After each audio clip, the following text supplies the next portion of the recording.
Hey, where can we find that intro you read? That sounds pretty good. Where you? Well, yeah.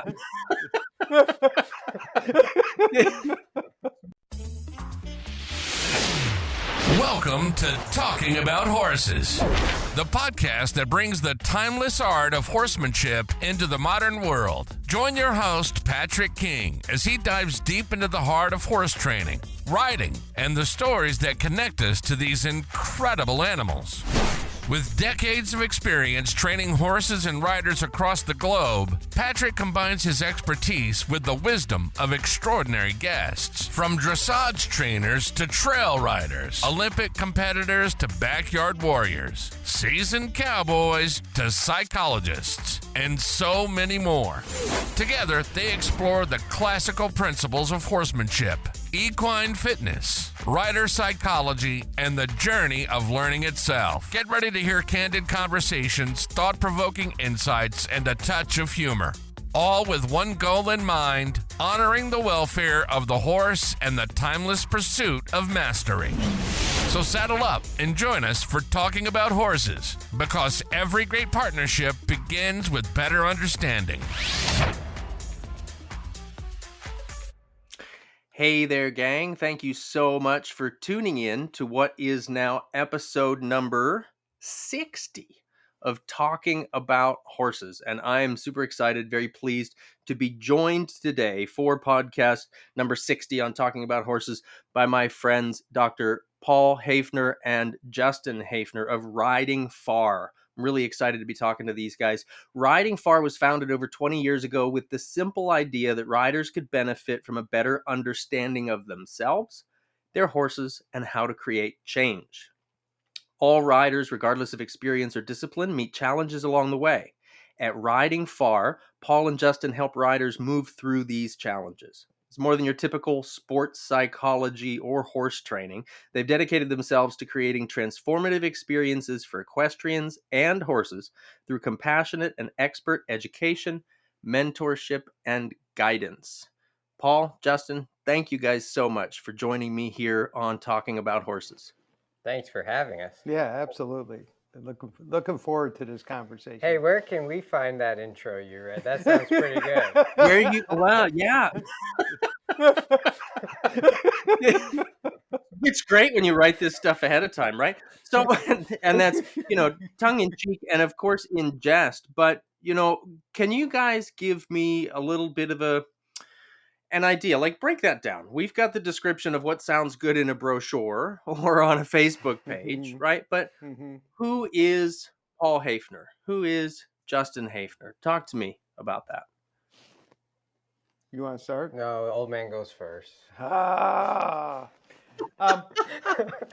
So I think we can actually tell the story pretty concisely. For me, growing up in a non-horsey family, but being a horse nut, I got about the serious business of life, going to school, ended up in grad school, got a degree in psychology, was practicing. And then it was like, well, okay, so how do I put this together with the things I'm really passionate about, which is horses? Mm-hmm. So, this is going back to the late 90s. The two answers I came up with were sports psychology work with equestrians, and then what people know of as equine-assisted psychotherapy, equine-assisted learning, coaching, that kind of stuff. And so back in, probably saw my first equestrian-related client back in the like 98 or 99. Fast forward, a long time. Justin, went back in 2017, I think, was talking about starting his business. And then he discovered one of the hard facts of life is that when you're 18 and you don't have any track record, Nobody wants to insure you. So there you go.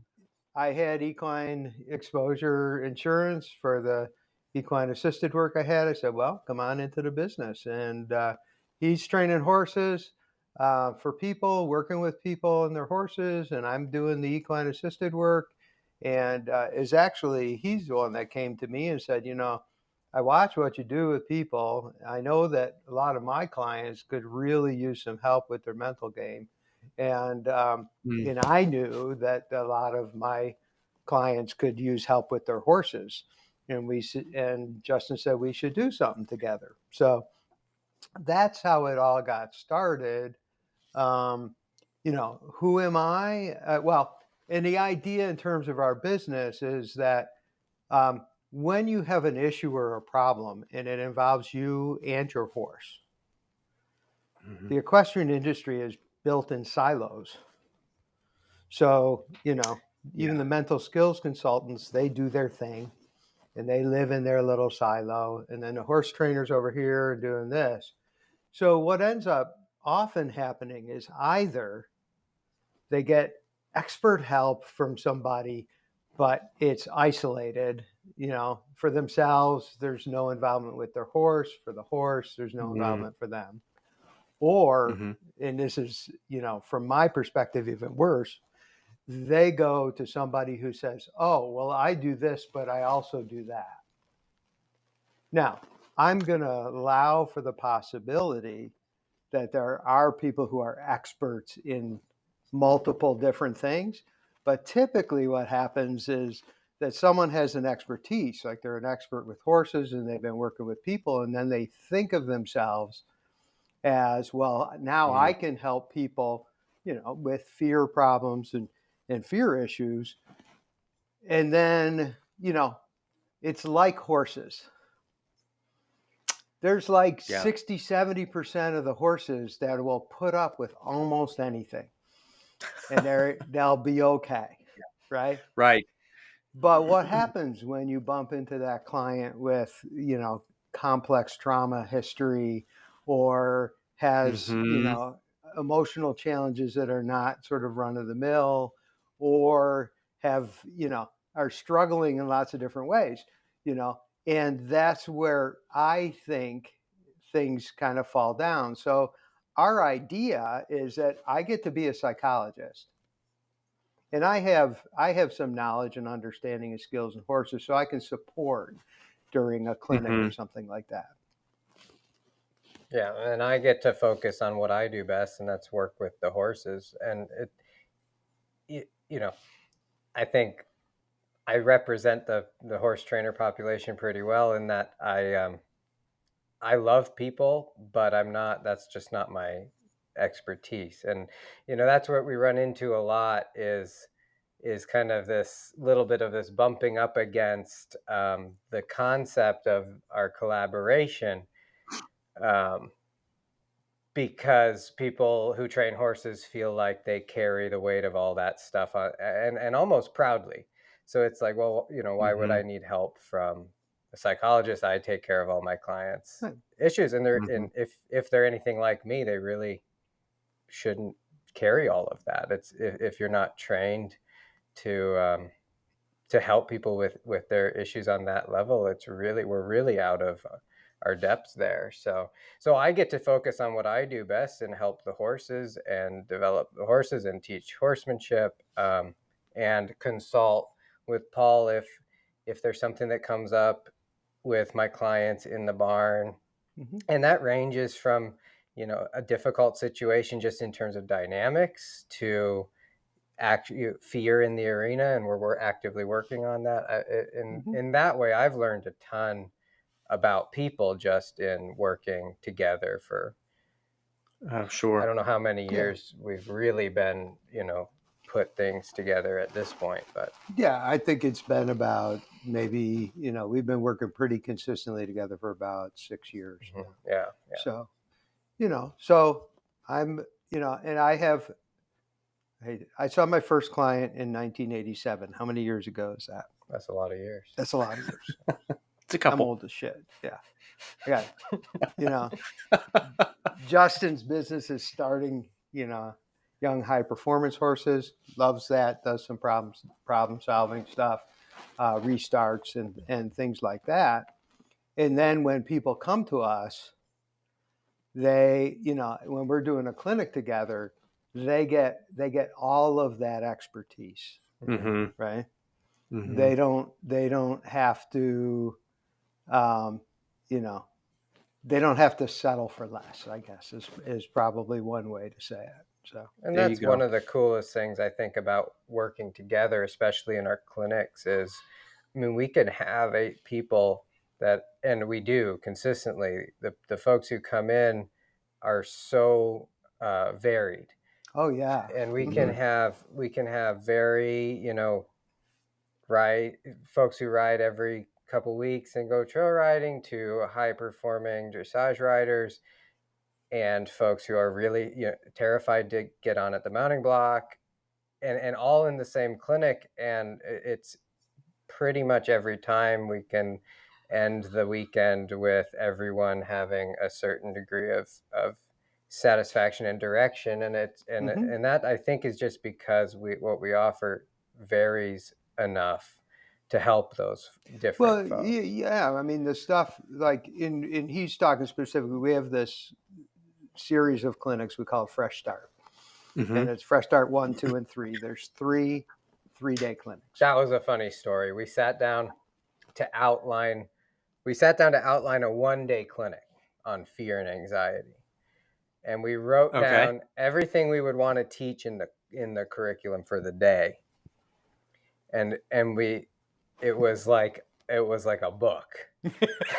And so we said, Yeah. okay, like, this can't be 1 day, this has to be a 3-day clinic. Mhm. So we broke it down into 3 days, and then we were like, we can't fit all of that in each day, so we broke that down again, and now it's 9 days. It's 3 3-day clinics. So Um, but I think what Justin is saying can't be oversold. I mean, I think it's testimony to what we offer that you could have someone coming in who's terrified to get on their horse, and Mhm. in the same clinic, a professional dressage rider who's got questions and challenges with their horse around anxiety issues, mhm, and Mhm. they can both walk away, first of all, having something to offer each other in the mhm, process of the clinic, because we do a lot of discussion and a lot of um, conversation and sharing of experience and things of that sort.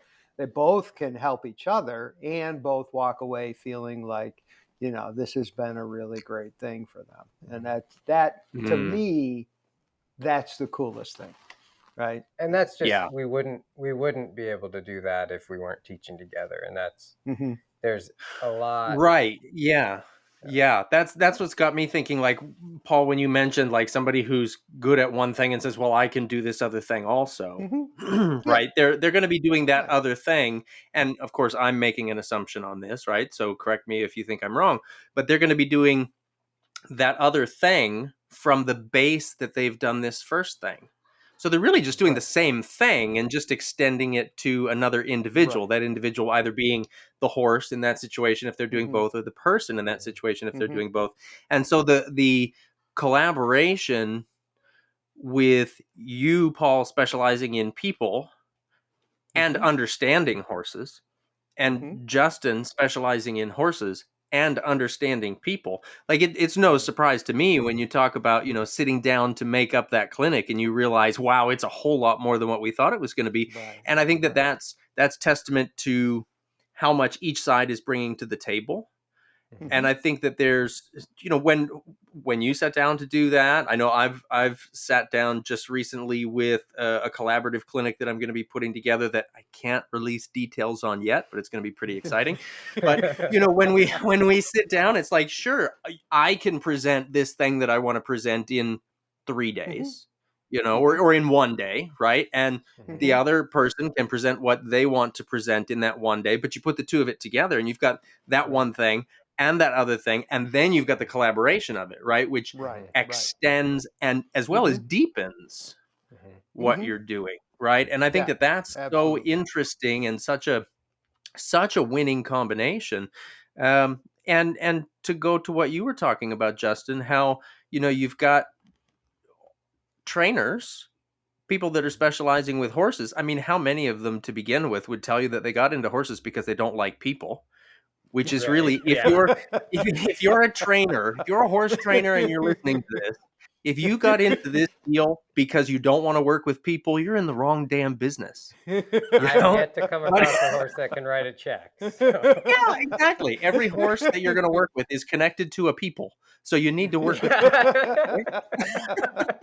Yeah. Well, And yet, right, the psychology that we use to work with horses can be, oftentimes is, very different, right, than what we use to work with people, because we're motivated by different things. And Paul's okay, so I know we're going to have a good conversation seeing Paul's eyes. This is where I there's that you see a little bit like some of these folks that are really fantastic with horses but terrible with people. Even if they try to Yeah. offer you help, they're awful at offering the But person help because they're only used to operating from a way that, say, their aids are clearly understood by the horse or by a large N, right? A large number of horses. And that's a very different story when it comes to people, right? You can't just, I mean, you could add more whip, add more leg, whatever, pull a person around with the reins, but that's not going to have the same effect as what it is with the horse. yeah, I think the way I see it, and you steer me off somewhere else if you need to, but is like if we're really working with a horse in a way that's good for them as well as us, then what we're doing is operating off of kind of a seeking of understanding what their needs are. So one of the things we talk about is that and you'll have to go into where this comes from because I can never remember. Marshall Rosenberg, nonviolent communication. Oh yeah. So I just remembered. So the idea is that if we're trying to solve a problem or a situation, we can figure that out where my needs are met as well as your needs. Right. So what Marshall said, and I cannot find this quote anywhere, but I know he said it. He said, "There is no conflict on the level of need. All conflict exists on the level of strategies we use to meet our needs." And if we're in conflict, conflict is simply a crisis of creativity. And to me, that is just such a powerful statement. You know, if we do our best to understand what our horses need, if we do our best to understand what we need and take responsibility for getting our own needs met, then, you know, in that interaction, we can be creative in finding ways that, you know, our horses' needs get met in ways that our needs get met. And in that way, there's really no difference between working with the horses and working with people, but the level of the needs, what the needs are, is different. Yeah. And yeah. And that's really tough that's one that I have to think about a lot because it really feels like it's your needs or mine. And that when it comes down to with the horses, it's like, well, I need to get X, Y, and Z done because I need to pay the bills. Well, you know, a lot of my pursuit is how can I meet my needs in a way that I'm also meeting my horses. But you see the flip side. You see, I mean, horses and human relationships. You see people who completely give up their own needs because they think they have to do that in order to meet their horse's needs. And that, you know, that's, I love that framework. I think about that a lot. Yeah, and it's the piece of it, and the part of the reason I got to thinking when you said that, like the Marshall Rosenberg's ideas.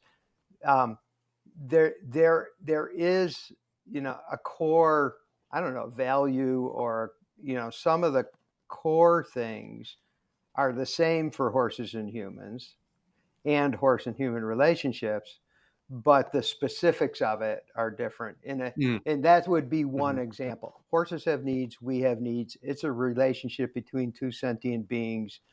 You know, we are going to, because we're initiating the relationship, we have to take responsibility if we want it to go well. right? So imagine you're dating, okay, and you're online and you've set up lunch, with somebody, and you this actually happened to somebody. So Oh, you sit down and the person comes in and sits down and some girl walks over and hands you like a bouquet of like grocery store flowers in the plastic wrapper and a $5 bill and hands it to you. Right? Well, where do you go with that? Right? Now, I think that might be my response. Where do you go with that? Is that for the cup of coffee or what? The person who initiates it, and the idea of bringing flowers, as a way of expressing one's interest and generosity or kindness or whatever, right? It's not they have a need to try to connect. It's just the way they're doing it is in that case did not turn out to be successful. It raised conflict. There you raised conflict. There you go. And it, with horses and humans, you talk about, the trainer that can, get along with the horse. Well, what's the currency of that relationship, right? It's in essence, it's nonverbal. Right. And generally the currency of many human to human relationships, at least adult ones, is almost all verbal. Right. And there's a combination of verbal and behavioral and stuff. I'm not suggesting that there isn't things like body language and, energy and all these other things. But because the currency is so different, people may be more comfortable in one framework than another. Right. But the underlying dynamics, the things that have to happen for that relationship to be successful, at the core of it are the same. And that's the stuff we've been talking about, for a couple of years now. It's the same on this sort of psychological, philosophical level, but it's also the same on a neurological level. That's the stuff that's really exciting that we can talk about when we talk about people and horses, is that the mammalian adaptations, you hear things like polyvagal theory and stuff, or you hear the affective neuroscience by a guy named, that was spearheaded by a guy named Jaak Panksepp. These things are the same, Sure, the horse's brain is different than ours, right? But there are some structures and adaptations that we share, which provide us an understanding of how those systems work and importantly how they regulate, because that's what we're all about anyway, right? Regulation and integration. That's it. That's regulation and integration, and let's say this will be the first time we've said this: regulation, integration, communication. Those are the three things that make everything successful, right? There you go. Regulation, integration, communication. And he's just making shit up. Yeah. Hey, it sounds good. It sounds good. I'll sign up for that clinic. He's got a thing that is a great formula, but he sends me this PDF the other day, and it's like this nice little. Here, you say it. What? Well, it's connection is the foundation of. Look at me, I can't remember. Connection is the foundation of regulation. Regulation is the foundation of. Now no. I can't remember. Now you can't remember. Connection is the foundation of regulation. Regulation is the foundation of exploration. Exploration is the foundation of learning. That's right. So I send him this slide. I was like all proud of this slide, and I send it to him. I'm like, that's great. Where'd you find that?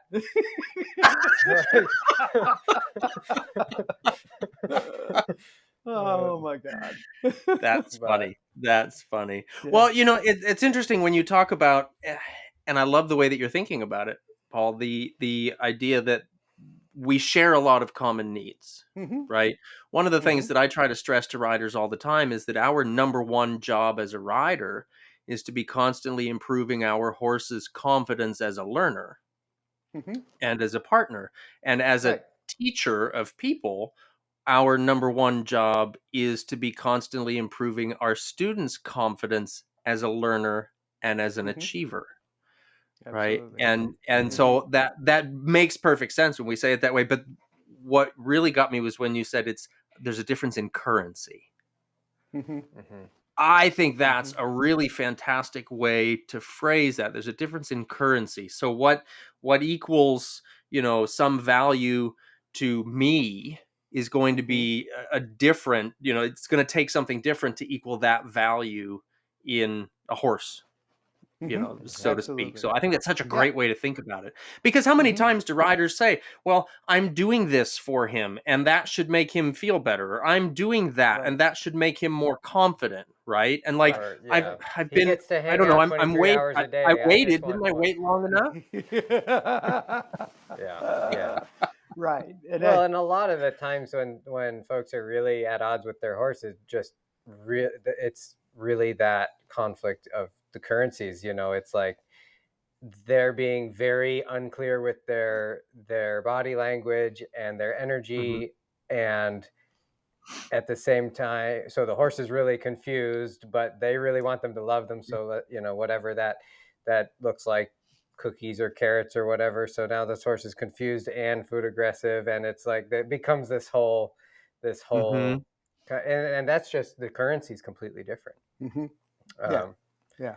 you Yeah. know, And then we have, and this may be a discussion for a different day, but the overlay on all of this is that people are acculturated uh, to think and approach relationships and learning in a Mhm. way that is totally not helpful, right? Right. So our learning, we start in school, and it's very product oriented, outcome oriented. Um, Mhm. it's and you look at educational models. So most I think the research would support me in saying that those early years, right, like kindergarten. I mean, I remember Mrs. McLyman, and I remember that she let us build those big wall of those cardboard bricks, those big cardboard bricks. And then you could Yep. sit on the school bus and someone could push you and you could crash into the wall and knock it all down. I'm There freaking you go. 62 years old. I was 4. I remember that, right? So this idea of engagement, of social Mm. connection, of Mhm. skillfulness in that way, of sorting, and all that stuff is primary in building confidence in learners. So what do? We put kids in kindergarten and say, well, they can't go to first grade until they read. And we'll Yeah, sit them right. down and you'll learn this. Well, there are sex differences in development, which actually Mhm. give girls an advantage in kindergarten because boys in general, neurologically, can't really sit down until they're 7. So we've got 2 or 3 years, There you go. where Yeah. we're just working against their neurology. But so we're acculturated in these ways of to expect learning to happen, to be able to control things, to be straight line in our Mhm. thinking, to be outcome Mhm. oriented, and all that sort of Yep, stuff. A And then plus we B go is C, and yeah. right. And how many times do you see that when you're working with one Right, of your riders, right, right? yeah. right. Yeah, that's a And there's really a, if I do something, I should get something for that, and we really put that onto our horses. mm-hmm, I'm doing, like you're saying, Mhm. I'm doing this for him. He should give back to me. It's just Right. it's just right. not how. That's getting your own needs met, right? Right. Yeah, Mm-hmm, right, yeah, right, and expecting it to be transactional mm-hmm, in that way. yeah. Right. Oh yeah, Yeah. Big time. Mm-hmm. Yeah. Which is another acculturated thing, right? Mm-hmm. Yeah. How Mm-hmm. often does someone give a gift? Well, I'll talk about my family, right? So, my grandmother would send me a gift and I didn't like call her or send a card right away, let her back a thank you card. Mm-hmm. Hey, did you get that envelope the other Right. right? And it's Right. subtle, Yeah. Yeah. but Yeah. it's like, oh, I gave them something, but oh, I need something in return. I did Mhm. it to get something back. Mm-hmm. I was just having a conversation about this. Gosh, it was earlier today, even about the comments that get made in order to receive the thank you. Right. Mhm. Mm-hmm. Right.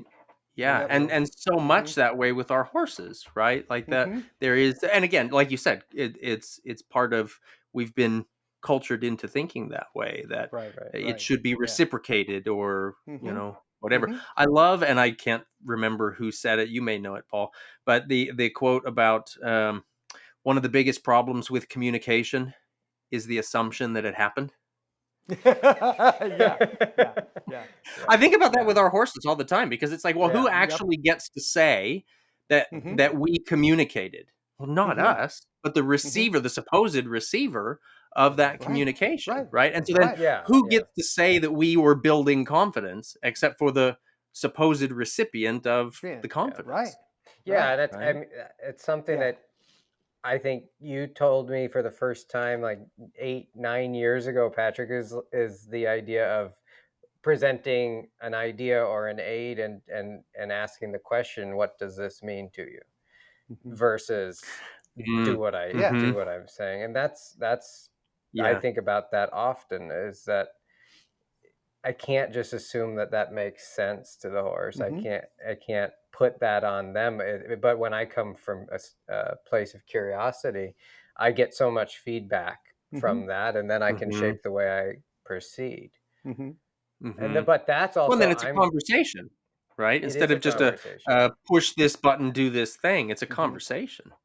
But Right. Yeah. also, to think that way, you kind of have to assume that your horse is not trying to spite you, because that's another side of it. Mm-hmm. Right. Yeah. Yeah. Right. Mm-hmm. Yeah, and that's hard for people to let go of, isn't it? Yes. Mm-hmm. Yes. Yeah. Wow. There's so many asides. This whole thing's gonna. We knew this whole Oh thing my was gonna be God. an aside. No, We're I supposed to was. talk about fear. Well, we can. I'm afraid Tell what us. you're gonna say. So, was it last weekend I was away? This last weekend. Yeah, this last weekend. I was down at the Horses and Humans Research Foundation's annual research conference, and Yeah. Stephen Peters talked, and Okay. what he gave two talks. One of them was on the importance of really valuing science and being wary of what he called pseudoscience, which I think is a Oh gosh, yeah. really important thing for people to be aware of and to understand. Um, Yeah. in the second one was on the health. Is that, how do we promote health? And in line with our conversation, it was about Mm. humans and horses, and you went this whole thing on human health, and then it was like, oh, by the way, it's all the same thing for the horses. Uh, Mm. in those talks, I don't remember where, he was talking about a responsibility in our language and how sensationalized, um, you know, headlines can really end up hurting horses. And one of them Okay. was Yeah. there's a I don't even know if the study was recent, but the story was recent. The one that Hmm. horses are smarter than we thought they were. Right. There's something like Right. that, and The one that makes it sound like, yes, he is out to get you. He's been plotting it for right, a and week. that's what he said. So, like, if you Exactly. read the research, the researchers are very appropriate. They explain the Hmm. task. They draw very minimal, conclusions from it, um, Hmm. and that sort of stuff. But if what people walk away with is they're smarter than we thought they were, then it gives them permission, Mhm. right, to do exactly what we're talking about, is make those Yeah. assumptions that, Yeah. and aspire motivation and attribute things to the horses, which are just not true, right? It's just not Right. real. So Right. that's Right. made me think of that. Yeah. Yeah. Yeah. So from The your other, perspective, Paul, because I know coming from your field, particularly, I'm sure that you've got a lot of experience with the whole pseudoscience stuff. And I think that that Mhm, is something that we see a lot of it. And of course, I'm in the industry, right? In the silo, right? Kind of in the echo mhm, chamber, as Mhm. it were. mhm, But it seems that particularly lately, there's a lot out there that um, that feels like pseudoscience, feels a little bit too feely and not enough. I think mhm, it's easy to make assumptions about horses when your number of horses, when your circle of influence or your experience is mhm, small enough. You can say, well, mhm, this must be the way that it is, mhm. right? and Yeah. and I feel like that happens.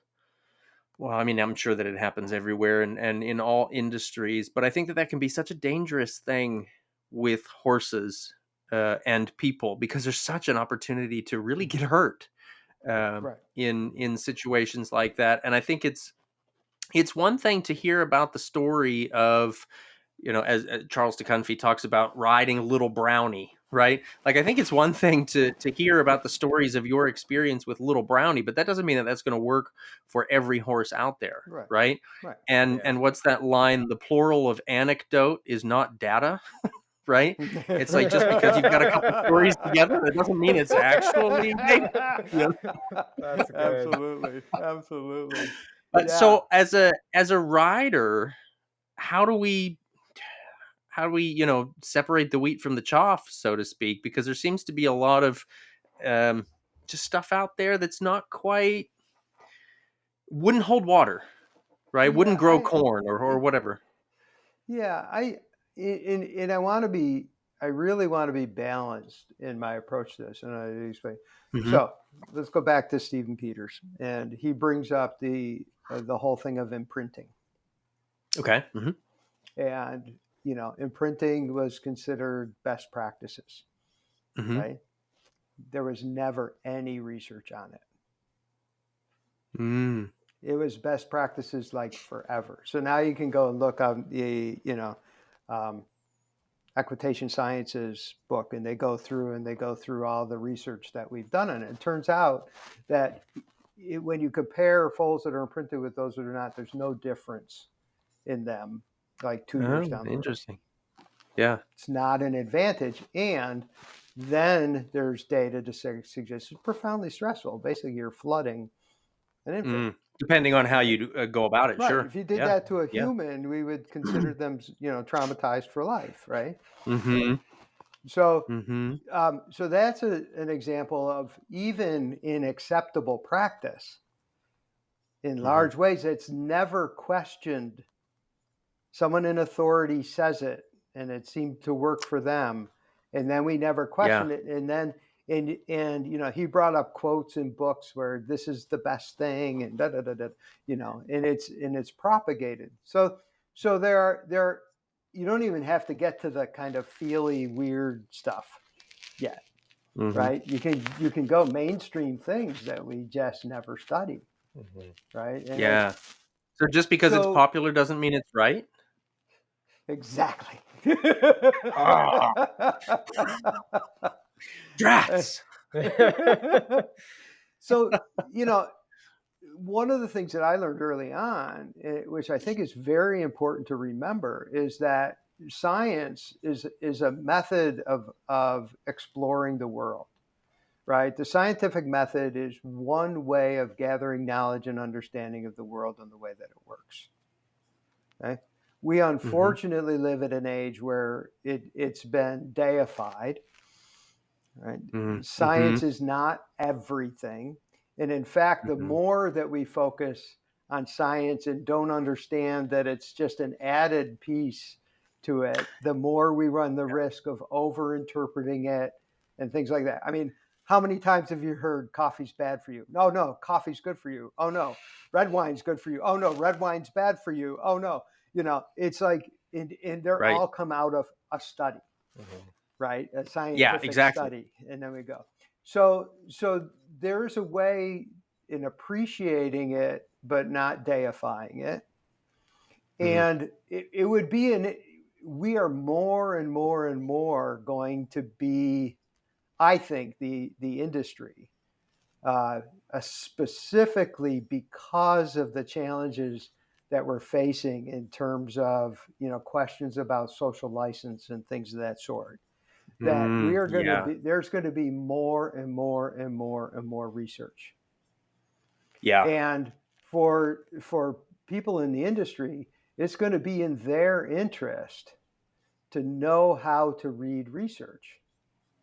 And Mhm. you don't read research by looking on Instagram with someone that posted, "This is a really cool study," and read their caption below it, because But what if their they have 1,000,000 caption, followers? but they have 1 million followers. Yeah. Oh, You wait, you that's read. just because it's popular doesn't mean it's right. Okay, all right, I'm following. So to read the research, you have to go to the research, right? And then what people do is they go and they read the abstract. Well, Okay, sure. you so you read the summary, but that doesn't tell you the whole story, right? And Mhm. Justin and I were talking about this week. It's like, okay, so the beginning of the research report should have a justification for why this is even an interesting question. And then it should Mhm. have a description about what they do. And man, when you really look at what they're doing, that gives you a Mhm. better sense of how meaningful this is in my world, right? And what Right. Yeah, because that gives you interpretations. what perspective were they coming at this idea from, right? Like what was Right. their slant in the whole Yeah. process? And Yeah. what horses did they study, and what situations, and what Mhm. tasks and things. And Mhm. then, the part that the average person's going to need to trust them on, if it's a peer-reviewed journal, you can trust, is the data analysis, right? Because Okay.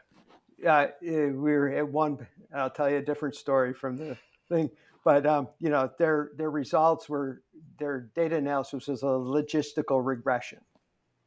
So how many people know what a logistical regression is and how it works, Right.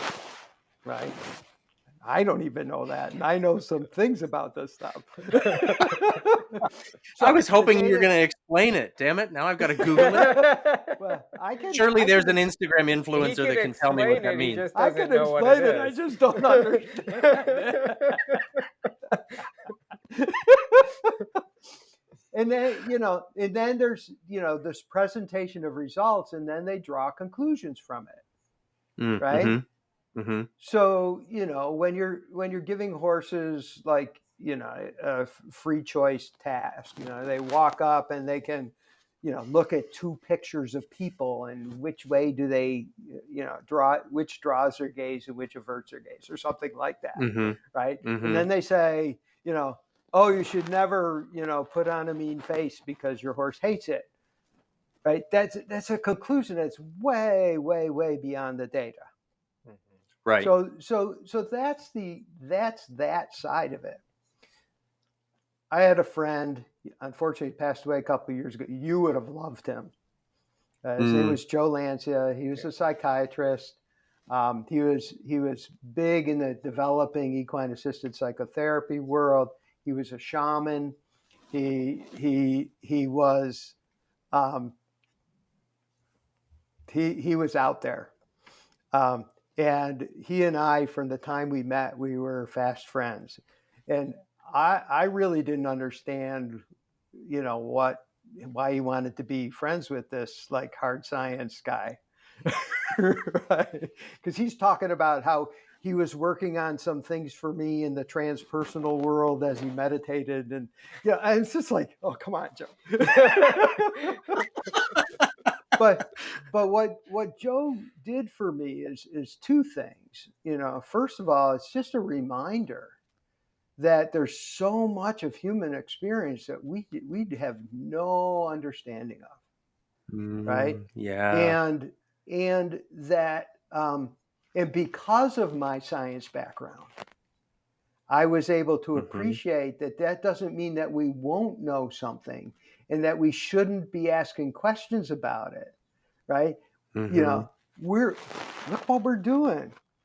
You know, we're on this magical thing, sending magical stuff across. I mean, you're sitting in, you know, down in Natural Bridge, and we're up here in West Virginia, and all this stuff. Nobody questions that. But there was a day when people kind of knew something weird was going on, but then they talked, well, maybe it's like the ether, and they talked about the ether, and they talked, right? That all of that science brought us along in understanding things in a way that now we're able to sit here on the computer and talk to each other. And I believe that true scientists are the ones that are really interested in living on that edge of what's known and are curious and interested about what's not known. You know, you know Grace Keaton. Love Grace. Her work on my horse was the only thing that for me had a noticeable impact and effect. And I'm thinking, well, so I think, okay, so she can come back and work on them again, and we'll keep doing that. And then I start doing double-blind studies. Like She's a good sport about this, by the way. Oh, she loves it. We talk about That's fantastic. That's great. Yeah, that's great. So you know, something Nubble's tied to a hitching rail, and normally she just stands quietly. Something spooked her, and I know she pulled back. Now she's not lame. She's fine. She came off of that, but I know what happened.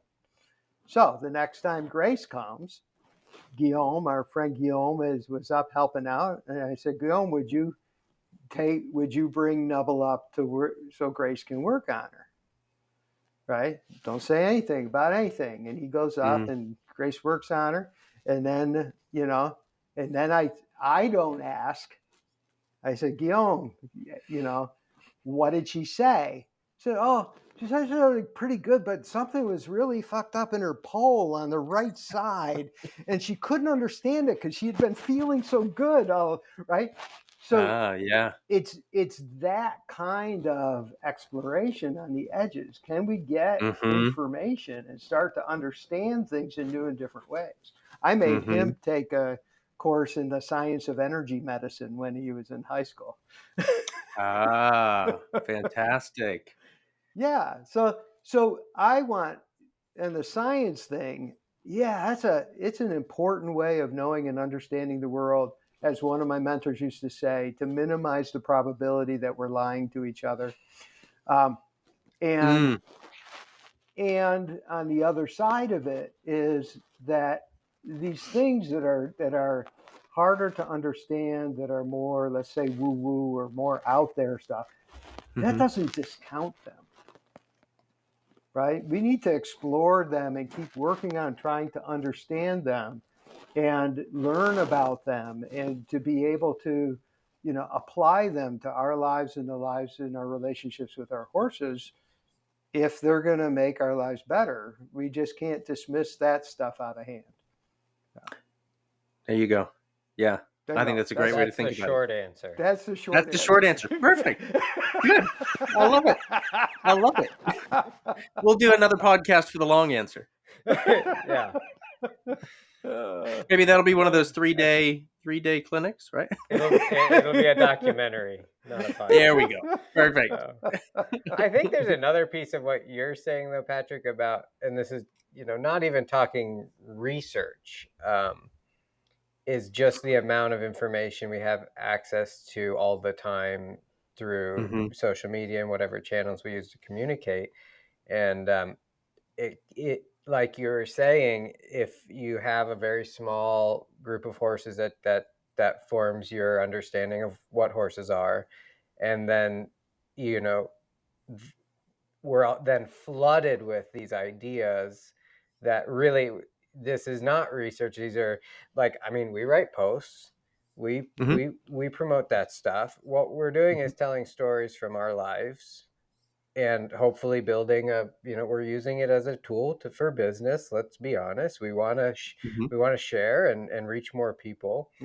but it's like I mean, you take any one social media post that we or anybody else writes, that's a snapshot of how you're thinking about something that one day about one horse. Mm-hmm. And so it can get very confusing, if not dangerous, to try to follow all these ideas without context Mhm. Yeah.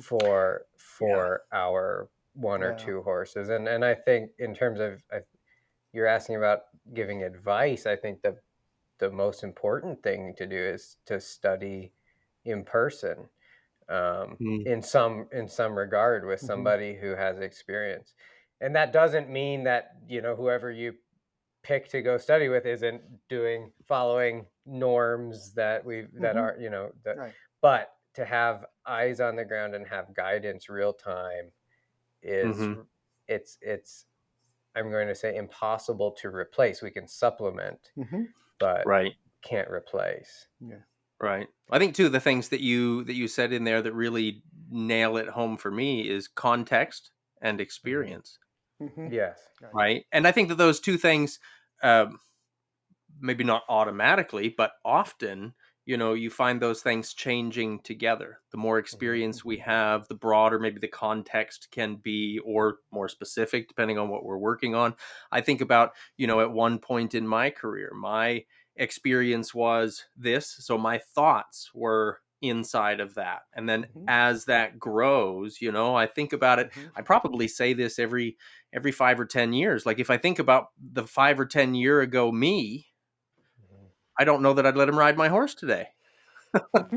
you know, but he was doing all right. He was teaching clinics, he was helping people, he was Hmm. training horses, Yeah. he was, Mhm. and that's, I'm being pretty hard about that, but as we gain more experiences, that scope grows, and then the Mhm. context can mean something completely different to us. Yeah. Right. Yeah. And I think there's a piece of that it's like I've had the opportunity to ride with Tom and Trina Curtin a little bit. Mm. You were one of two people that recommended I reach out to them at the same time in the same week, and I was like, okay, that's so. A couple years ago, I reached out and I went and spent a week out there with them, and then I've gone back and ride with some clinics. So it's very minimal, but I've got a ton of insight from just talking with them and riding with them.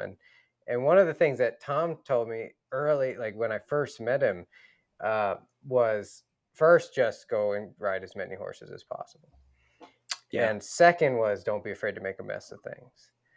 Um, and the Mhm. reality is, if you only have one horse every 20 years, you go make a mess of things, and It's a it's mess. a mess. It's a mess. you know I um, know.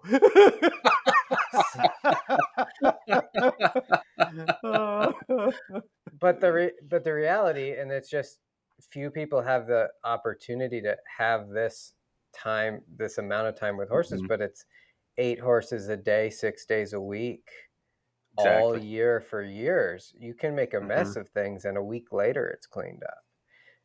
Right. Or what, depending on what it is. Mhm. And that's stuck with me. There, a quick story about riding with Tom. I took my horse, that um, little Cola, that my Nakota, out to visit with them last year in Oklahoma and ride for a week. And it was our first day was terrible, horrible experience. I mean, it was like 7 degrees out, and Oh.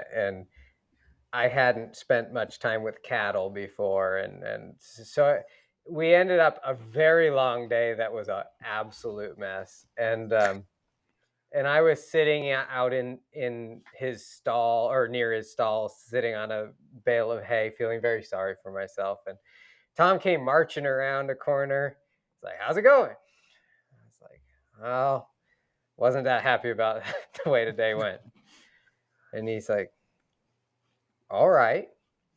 Said, "Kind of like to sort that out so it doesn't happen that way again." "All right." I was like, "Could you help me figure out what to do about that?" He's like, yeah, that's what tomorrow's for. He walked away. That's great. That's Uh, great. And that I mean that plays through my head every other day because there's just I mean I make messes like crazy, and in the past I've had this feeling of like gotta clean it up right now or else my mhm, horse is ruined forever. And then two Mm-hmm. hour fight later and nobody's won that. And um, and I think about that all the time. If I make a mess bad enough that I'm not going to dig, I've dug a hole I can't get out of. That's what tomorrow's for. mhm. There you go. Um, unless, I mean, this is some. There's a trend here because wise people keep telling me very similar things, but um, There's probably something to that. there might be Yeah. something to that. But that that so But we haven't studied it yet. we haven't studied Yep. it. Yep. No. I Yeah. say all that just to point out that there's irreplaceable value in building the experience through Mhm. experiences. You have to just have Mm-hmm. Right. experiences, um, and that's how do you replace that if you can't have if you're limited with your horse. Mhm. And we think about this a lot, but it's one of the things that Paul recommends folks when they're wanting to get help getting back on their horse after fall or work through some fear or something like that is use one of ours or go find a Mm. schoolmaster and take lessons and just ride.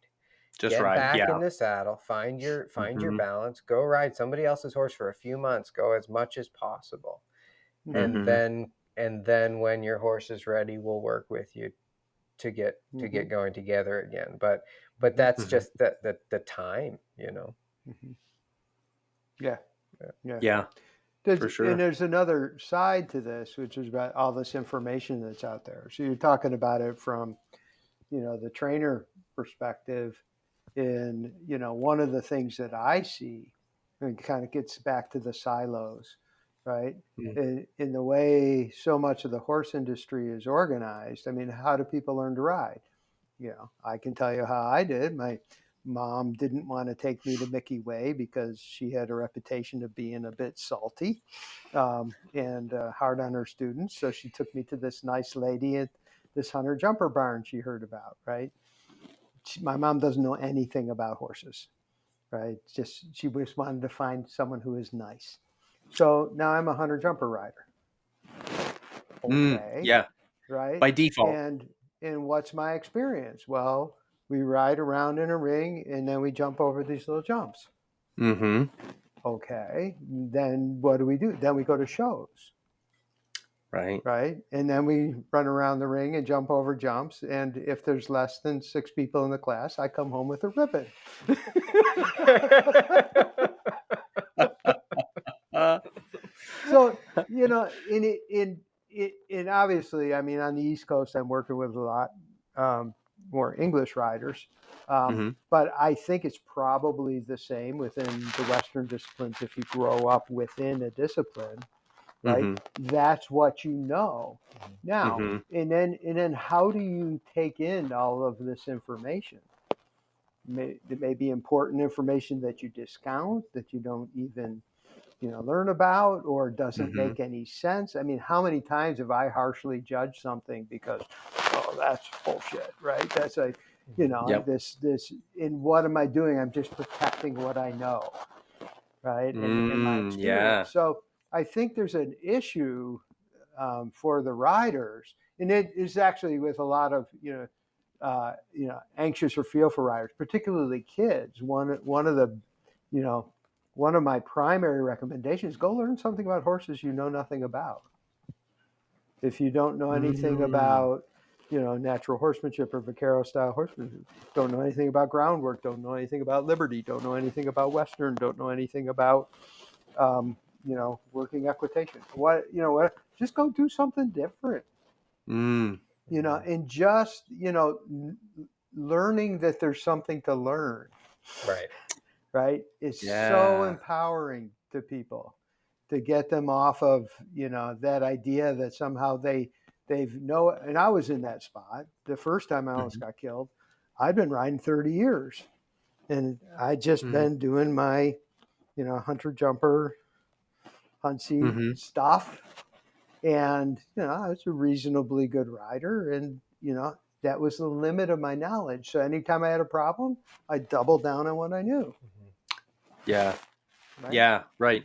So, Right. So I think that idea of having all that information out there, it lands on a context, right? Yeah. A personal context. And I think in the industry, it would be wonderful to support programs that when kids came in, right, they got exposure to the stuff that we had to spend our whole lifetime spreading out our experience to find it. Well, why not give them that, right, up front? Why not give them that variety? Why not give them that broad base of experience? Yeah, start with that broader horizon. Yeah. And then they want to specialize later. They want to become a neurosurgeon in the horse world, right? They can pick their specialty and they can go down that road later on, but from a very different space. Yeah. Cool. Very good. So with those thoughts, let's bridge that into working with riders with fear. We have to talk about what we're supposed to talk about. So we don't have to. So if we ever do this we again, talk about whatever we want to talk about, right? Right. If we ever do this again, we'll make a concerted effort to keep you off the topic of choice. We'll see how long we can steer. You mean you haven't already? Oh, we weren't trying. That's funny. He loves to say, let's just play jazz. What's the plan today? What's the plan in today's clinic? Well, let's just play jazz. Some of us don't play jazz. That was a great story. We presented at the EAL Summit, the Equine Assisted Learning Summit, and our presentation, believe it or not, was on the application of complex systems theory to equine assisted learning activities. Okay. And there's this other program, Natural Lifemanship. Tim Job, who's an old cowboy, and his son Tanner are there, and they do presentations all the time. And Justin and I are walking towards the ring, and what did you say? You asked. Well, so what are we talking about? I don't know what you want to talk about. And behind us, Tim is cracking up because that's exactly what happens when they walk into the ring. So, so you want to talk about the F word? I understand. I want to talk about the F word a little. Yeah, I want to talk about the F word a little, and I want to bridge it to because and the reason why I want to talk about it is because we've got the two of you in the collaboration side of things, right? So when we talk about fear, we talk about fear in the person, we talk about fear in the horse, we talk about fear in that partnership between the two, right? In that combination. So it's not just it's more than even just a two-sided coin, right? Because then we've got that combination when they come together. So how do you guys go about? No, see, I'm rephrasing my question in my head here as we go. How would each of you describe fear? Paul, in the rider, like what is fear in the rider? And Justin, what is fear in the horse? I'll start by saying, Patrick, if you're feeling afraid, there's one thing to do. It's for good reason. Is that if you're having a feeling, He got too serious. I knew there was going to be something silly. Well, let me get it out. If you're feeling afraid, don't feel that way anymore. Just stop it. Just stop it. Just stop it. And Thanks, then Bob. Just stop it. Yeah, you know. Good. Yeah, glad you know the video. For anybody listening, if you don't know the Bob Newhart skit, Just Stop It. You have to look it up on YouTube. It's great. Yes, and It's watch great. it. It's fabulous. Be cured in 3 minutes. Yeah. Save you lots of money. And if they don't look it up, we're going to bury them alive in a box, right? You'll get it if you look up the video. You want to start with that? What's fear? Why don't you start with the horses? Because then I can. Because I always start. Well, I got to think about it. Yeah. Do you want me to start? Yeah. That's what I said.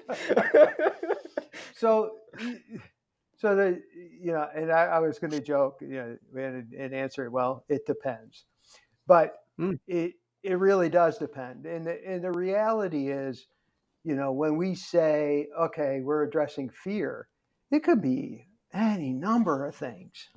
That's right? a pretty good way to start. That's why I was so struggling getting off the ground. It's so much easier. Yeah, what he said.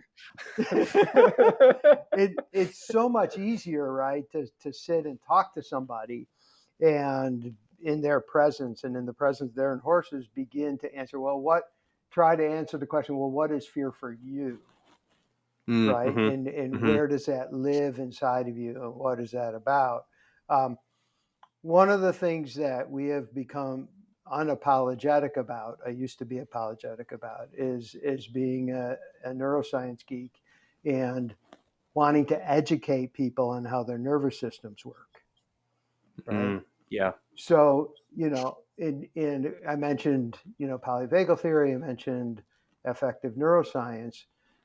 There are circuits in our brain that are that if you stimulate that area of the brain, you feel afraid. If you stimulate a different area of the brain, you feel panicked and anxious. If you stimulate a different area of the brain, you feel enraged.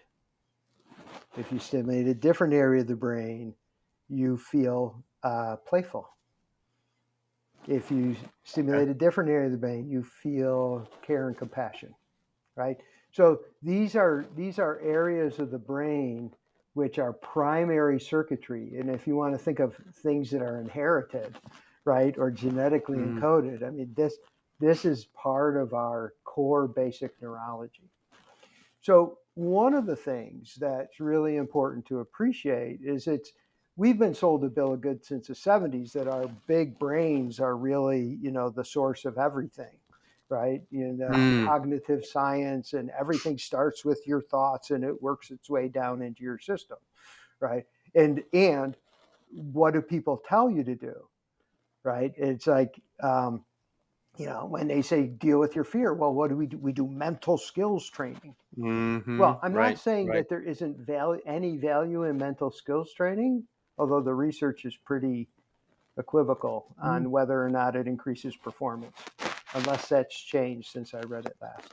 But the idea of being able to think our way through it and have it feed down to our core nervous system, very inefficient. So one of the things to appreciate is that some of our reactions are coming from these basic core circuits. And what that means is if those basic circuits are activated, then we need to deal with it in a particular way, which would be more like we would deal with our horses. Right? We need to desensitize those fear circuits and desensitize the panic circuitry, and we need to break if there are conditioned stimuli which kick these things off. We need to work on extinguishing those conditioned stimuli and things like that. I can take it into thresholds. Yeah, you want to do so, and that world is where we get into this world of, we talk about working within the thresholds, and I'll let him talk about that.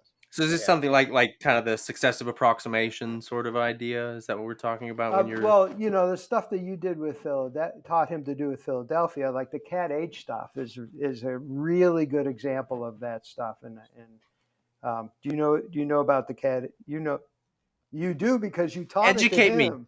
Educate me. So it's actually funny. I'm so glad that you said that, because that's something Cat H I've heard. We hear Warwick Schiller talk about it, and then and if I understand it correctly, it was somebody told him he was using it, and he's like, I don't know. Okay, great, yeah, I'm using it. And then somebody told him he's using it wrong, and he's like, I didn't know I was using it in the first place, right? Right. So, so I've never researched it to know to describe to Okay. know what it is. So talk to me about what it So is. let Justin let him talk Okay. about the way we think about thresholds, and then we'll circle Okay. back and answer that question. Yeah. Okay. So with our horses, we come across these moments that things explode, and that's typically when someone like me gets a phone call, where You mean you get a phone call and your horse explodes? That's exactly every single time. Every single time. But so the way we look at this is that in the escalation of the fear response, there's two thresholds that get crossed. There's two lines that and it's the same for us as well as our horses. But there's the initial threshold we can call it the comfort zone or whatever, where there's no activation. Okay. And let's say the tarp in the corner of the arena starts to blow around in the wind, and our horse looks up and notices that, head in the air, tight in the body. And that's we call it the first threshold. It's the threat detection threshold. So Okay. that's the nervous system notices there's a problem. And then beyond that, if let's say the stimulus escalates, the flag blows up into your horse's face, or the tarp blows around the arena, or you push your horse. right, Yeah. right. One of those objects goes closer to the other one, right? Right. We can hit the second threshold, which tips us into a state of panic. Okay. In between those thresholds is called the window of tolerance. So when we're talking about stepping out of our comfort zone to grow, if we step out of our comfort zone into the window of tolerance, we have the potential of growth. If we step too far across the second threshold into panic, we cannot grow. So there's this, when we're talking about the Cat H stuff, we can ride a line. And this is what Dad's talking about with Philadelphia when I brought her down to you is so, and I'll tell that story. We have a rescue mare we adopted, and she was really, really bothered about people. So what did we do? We brought her into a stall, and I mean, it started outside of the stall. We began to open the door, and her whole body tense, plastered up against the back wall. And what we did is waited until she softened, and then took a step back. So what she goes into that, now she's beyond the first threshold. She's tense and there's a threat. She's not trying to climb out the window yet. She's not So she's running not full around. into the panic mode. Right. She's not trying to kick us out of the stall. She's not trying to climb out the window. She's not panicking, but she's in that threat has been detected. She's in the window of tolerance. So when we wait for that activation to come back down and then take a step back, what we've done is moved that threshold or expanded the window of tolerance. One or the other. Right. So, and this is when I hear, I never met Ray Hunt, but I hear folks talk about him, and I can't remember. It might have been you that told me this idea that he talked about riding the edge of trouble. Absolutely. Yeah. So and he would refer to it in different ways. He would say, ride the line, right? Or stay at the edge, go to the edge of trouble. Yeah. And in the way, and without having witnessed what he was actually doing and talking about, in my mind, where we have the greatest potential for growth is kind of at the further edge of our window of tolerance, where we're not crossed into panic, but we're stretching. And that's, to me, that's how I kind of think about that. Tom Curtin talks about it's okay to have a little concern in your horse, but it's not okay for them to be bothered. These are just arbitrary. This is just Mm, language that's being used. right. Mhm. But Hmm. you see in these ideas, you see two lines, Hmm. and that. So what we can do to grow that window of tolerance is we can find these lines, wait for them to dissolve, and then the key is that we step back into comfort, back Yeah. into safety. And that's where most people. So I'm not an expert on cat age, and this is my interpretation of it. And there's a lot of different ways you could talk about it, but in the description that Justin's using is we're basically training a relaxation response to a previously threatening stimulus. Mm, okay. Right now, is that an extinguishing protocol in Hmm. behavioral language, or is it learning something new? I forget the official behavioral language, so all the behaviorists out there, please be kind. Um, but that, this where people get in trouble, both with their horses and with themselves, is that they cross over that threshold, first threshold, and let's say they avoid crossing the second threshold, and then they're successful. What do they immediately do?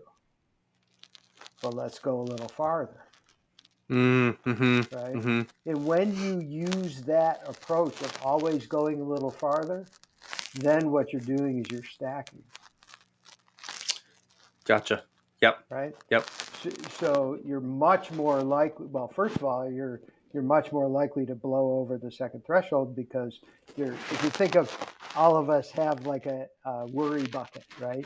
And you're just Hmm. filling that puppy up, and then one of those things is going to make it overflow, Hmm. right? So you impact or reduce your resilience in that moment. And then the other thing is you don't grow because the next time you come back to it, you've got all of this angst stacked up that is your Mm, expectation. So we've gotcha. we've had a number of riders who literally were terrified to mount their horses. Now I happen, and this is where I may not beat him in working equitation, but I would take putting a terrified rider on my mare over his gelding any day. So I know I did something right. But There you go. it typically has taken us somewhere between 20 minutes and somewhere around a half hour to get someone who has been struggling for months just getting on a horse because they're absolutely terrified. I can get them on a horse in no time. Hmm. Not just throwing that, like, Right. In Yeah. using Actually this, going through the yeah, process of getting right. them going comfortable with through the this idea. process Yeah. and using this system, and people once they understand that you challenge yourself, and then as your system starts to settle, then you can reward yourself by going back into your comfort zone and not rush on Gotcha. to the next step. Hmm. And then so there's a couple things that people typically miss. So first thing they miss, the first thing, which is my complaint about the whole you can't grow in your comfort zone thing. There's two kinds of comfort, right? Hmm. You have to be comfortable in order to grow. Hmm. You have to feel safe and secure enough Hmm. in order to challenge yourself to step out of your comfort zone, so to speak. And Hmm. that's the first thing that people miss, is that they don't make sure that they are connected and safe and well regulated, Gotcha. right? And that comes from their connection and relationship to any number of things, the person working with them, the horse, the Mm-hmm. community that's around them, whatever that happens to be. That's the first Mm-hmm. thing people miss. Second thing they miss is they miss the first threshold. So it almost to a person, whenever I talk about it, people would be more than happy to walk up to the top block of the mounting block. at which point they would be dissociating or they would be shaking and tremors and things of that sort. Mm. You ask them the question, well, where do you first get nervous? Oh, when I looked at the mounting block. Mm-hmm. Or when you said, okay, let's, right? Right. When So, I put my boots on this morning, or right, exactly. wherever that space is. Wherever it Right. is. And that's Yeah. where you start. So, it might be just like look over at the mounting block with the intention of stepping onto that first step. And then, But still wait, being maybe across the arena. could be across the arena. Typically, when Yeah. we're working, it's usually 10 feet away, Okay. with me, me standing with them, providing that source of connection and Mm. security, and I'm engaging them, right, Mm-hmm. in Mm-hmm. very positive, warm ways. Do my best to introduce some humor and having a good time with it, and let them at least first get to the place where they can look at the mounting block without elevating up to a 6 or 7 on a scale of 10. Mm-hmm. And then they can, well, then maybe usually what happens is the first few steps are slow, right? And then they come Sure. Mm-hmm. back. And then once they're up, like on the second step of the mounting block, it's easier for them to get up. And once they're up there, usually getting on the horse is not such a big deal. Sometimes it is, but usually that's not the problem. It's getting to that point, right? It's Mm-hmm. super interesting how that goes. But that idea of honoring the way our nervous system works and working on addressing those kind of core primary affective circuits by using this method where you're stepping across that first threshold, waiting until your system begins to settle, and then rewarding yourself by stepping back Mm-hmm. is you can really skyrocket your progress.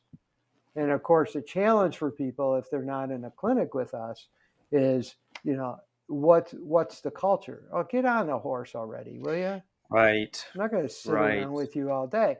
And this, you think this is frustrating for an instructor. Well, what about, how do I get them, if they're afraid to trot? Or how do I get them Mm-hmm. afraid to canter, right? And Mm-hmm. there are equivalents of this method that we can apply along the way. Mm-hmm. So what you're talking about really, and again, I'm just thinking about this as you're sharing this, but it sounds like what you're talking about is stacking success instead of stacking the Right. triggers, right? Exactly. And do you feel like that's what helps to build that momentum? That then it's like, yeah, Mm-hmm. of course I can climb on the horse, right? Or Right. get to that third Yeah. step on the block. Mm-hmm. Yeah, Yeah. yeah. Absolutely. There was something that I thought in it. Oh, they were just talking about. I'm going to throw it back to him. Talk about the horses, but there are, there are other things which we could talk about in terms of fear, which is about, threat to our sense of self, threat to our esteem, that kind of, social embarrassment, Mm-hmm. self-criticism. I mean, there's So threat to our that, story, right? yeah, though, so the fear that it does arise from these, this kind of crazy, prefrontal cortex that is making up all kinds of crap about Mm-hmm. stuff, right? And that may mean using a different approach, right? Which is different. And then the third thing is someone who is has suffered, real trauma, like people who Mm-hmm. have PTSD, on their horses. And then there's a whole host of integrated techniques that we can use to help them. It would involve some of these basic things, but we would want to include a lot of other stuff in terms of helping them, integrate their experience in a way that they can function again. So it's not all fears the same. Not Mm-hmm. anxiety, and some is about physical threat. Some of it is about trauma. Some of it's about these primary affective circuits getting banged off. Some of it's about our big brains doing their crazy stuff. So it's really important to appreciate that it's not one simple thing. Yeah. Yeah. Well, that makes it sound so much easier to work with. Yeah, absolutely. Just stop I it. work with nervous Stop it. riders. Just stop it. Just stop. I mean, that's fascinating, really, to think about it coming from all of those other places, Hmm. Yeah. right? Is it because, well, like you said, the clinic situation, is it because, I'm worried about how somebody else is going to hmm look and think about me in this hmm situation? Or is it that I'm actually scared for my life because of hmm the physical threat, like what you're hmm talking about, Right. Yeah. Yeah. hmm Yeah. There's Yeah. all kinds of different things that people do to scare themselves. Right. Right. Yeah. Yeah. Yeah, exactly. Exactly. And hmm I think that certainly makes the rider's fear more complex, right? hmm Than the horse's fear, because the horses don't tend to have the same Layers. stories, hmm Stories. Yeah, exactly. Right. Exactly. right? Yeah. Like they're not worried what Sally thinks. They're just doing their hmm thing, right? hmm Yeah. They're more on the Yeah. survivalistic side of it. Yeah. Yeah, I think when thinking about the horses, the toughest thing, we talk a lot about building regulation, ability for the horse's nervous system to go up and then come back down. Okay. And what's and I mean, I was talking about this just yesterday. I had a horse here this winter, really cool, really fun, off the track thoroughbred, but it's just every little thing that happens is the one drop that overflows the bucket. Yeah. So Mm. it Mhm. was the kind of thing that I mean, he was here for 3 months. We spent the first two mostly on the ground, kind of a Groundhog Day situation, Mm. really. And then I had a horse that came in last week, and he's three and a half, and he's just he's happy out in the field alone. He's happy in the barn. He leads Mm. well. He sees people in a positive light.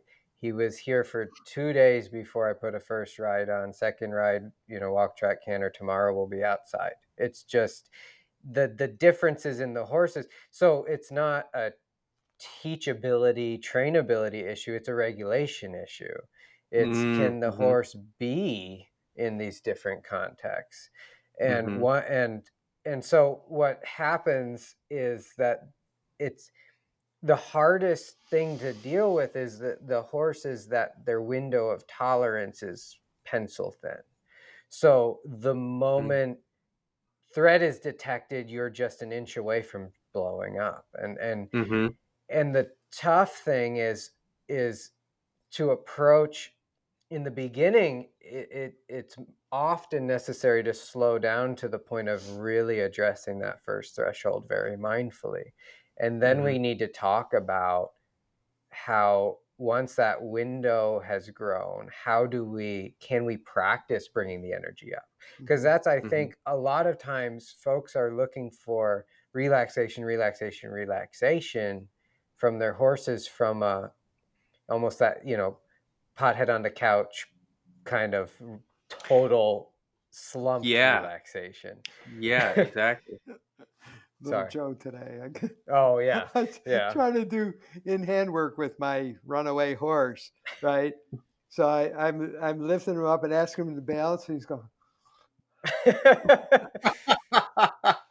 A little too relaxed, a right? Right. little too relaxed. Right. So we're far away from that first threshold, but what do we have to work Mhm. with with Mhm. that horse? And Yeah, right, so there right. there becomes this, so then we have to talk about activation, regulated activation, like Okay. athletic relaxation, where we can Mhm. be active. And it's I don't like using the word relaxation in this context, but Mhm. I feel like there's a better word. Right. But so uh, I think we can get stuck looking to deactivate and bring things back down every time we hit that hmm first threshold if we hmm stay Mhm. there, because then we never get where the horse really has the ability to bring Right. actually come back down from hmm that energy. Mhm. So And this connects really closely with the people. So now we're in the world of polyvagal theory. Okay. So first of all, I am not a neuropsychologist. I am not a neurologist. So I apologize to all those experts out there that I will offend. But so what Justin's talking about, and this we've run into this with a number of clients, is that they have this sense, even for themselves, that they want to be totally calm Mm-hmm. and chill and relaxed. Mm-hmm. And what we find is if you stay there, if you keep going back to that, it's really hard to make any progress. And Sure. even in the world of polyvagal stuff, so the polyvagal theory is that there's a for people who don't know, there's a system in your brain. It's in the front of the brainstem, therefore it's called the ventral vagal system, right? It's in front, okay, and it's connected to and innervated by cranial nerves. Diaphragm up is the easiest way to say that. Which in most of that innervation is all the stuff that we use to connect. So, Okay. Mm-hmm. in a physical and nervous system way, it's really our social connection system. Mm-hmm. Okay? And what it does is, and this is where there's some controversy, is that it is like, I like to talk about it in the way that I understood it.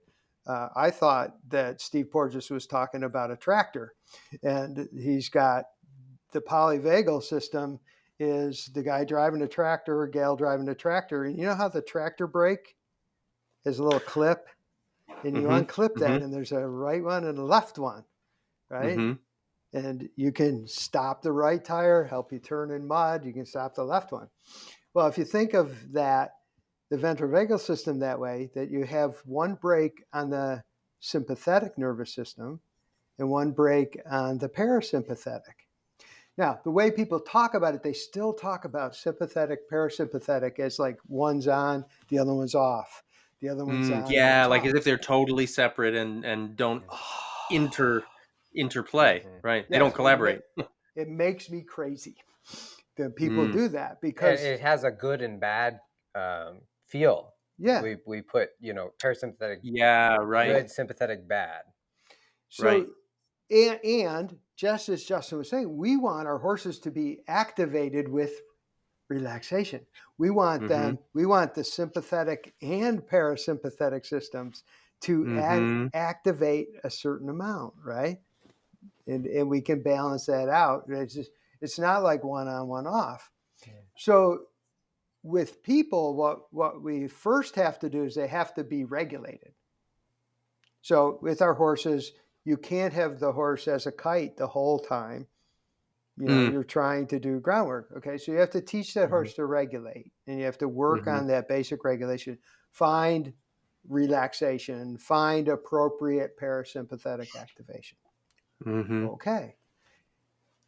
With people, you can't have them dissociating while they're riding. I had a Right. rider once who would jump into a line of jumps, and if it was a line, she'd jump in and then she would dissociate and fall off. Oh my. Yeah, it's not really safe. Right. No. No. It's really No. not safe. No. Right. So first they have to be able to regulate, but then that's where a lot of people stop. They think their progress is going to come from that. And we had a clinic, and it was with a woman we had worked with on and off for years. And I had this like lightning bolt moment, right? Because she was always wanting to, she'd get like uptight, she'd wait, and she'd have to stop, and then she'd bring herself down. Well, she's really good at that. And I remember one day I said, you can regulate yourself, ride. Yeah.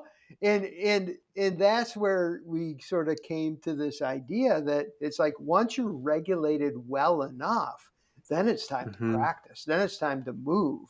Then it's time to be in that window of tolerance. Mm-hmm. Then it's time, because that's where your growth is going to occur. So this is like, obviously basic core regulation is first, and then you got to Mm-hmm. work on being regulated in that more activated space. And I think maybe a good way to think about this is that if what we're dealing with is really acute, and the window of tolerance is very small, we need to hit that first threshold and wait there. But then comes a place where you step beyond the first threshold, you're in the window of tolerance, you are uncomfortable, and that's where the work starts to happen. And That makes sense.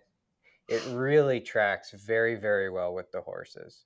But if you have one that just every little thing tips them over the edge and they're gone, there's no value in bringing the energy up intentionally. Right. Otherwise, you're just blowing your horse up on purpose and flooding Right.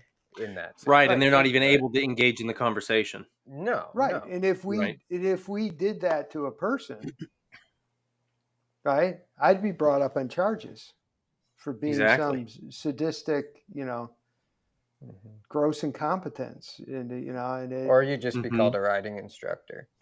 Do